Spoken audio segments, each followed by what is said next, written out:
So in this video, I'm going to talk about how to organize your presentation to make sure you cover all of the required material during your proposal presentation to the City Council. So this is all out there for you. It's got a link that says how to organize your presentation. If you just want to read through that on your own, you can, but I'm about to explain it, so hopefully that's a lot more helpful.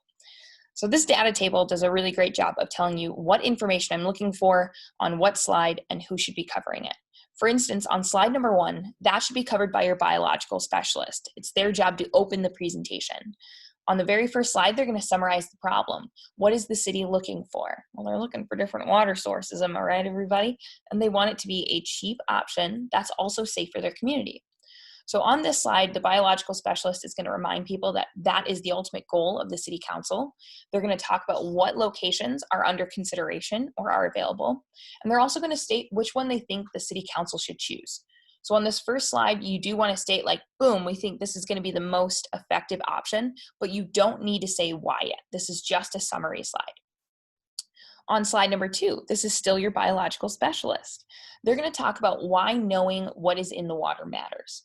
They're going to talk about how lead affects the bodies, so bones, muscles, neurons. Basically pick 3 different things that you can explain to the City Council that, knowing what lead content is in your water is super important.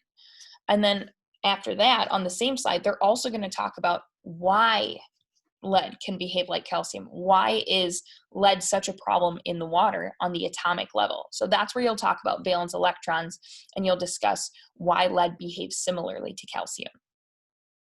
On slide number 3, this will be your chemical specialist slide. They're going to be talking about the analysis of water sources, just like the overview. So they're going to talk about the different locations.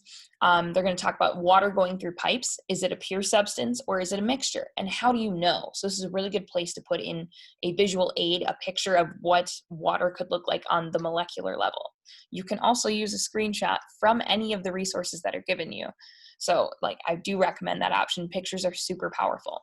They're also going to reinforce why calcium and iron behave kind of similarly, but the most important piece for your chemical specialist is they want to talk about how hydrogen ions in the water actually cause lead to be pulled out of those lead pipes.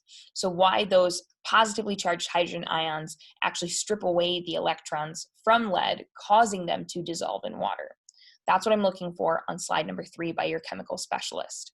Again, use that lead in the drinking water assignment that you did where it has questions and kind of walks you through how those different things occur. Use that to help you figure out how exactly to phrase that section.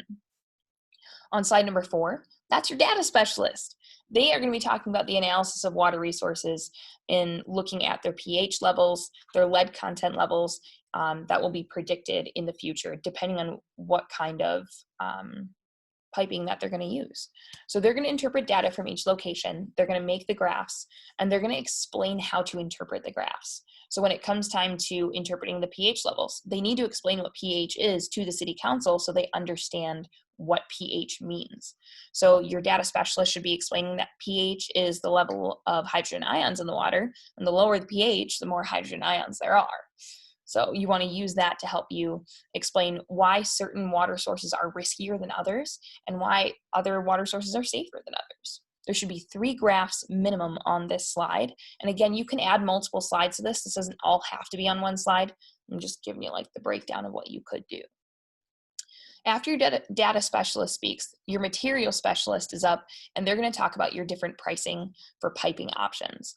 So they're going to talk about what piping option is best. So you have a variety of options, but they're going to narrow down which one is best, both based on cost and based on health. So they're going to talk about how chemical reactions occur in the pipes.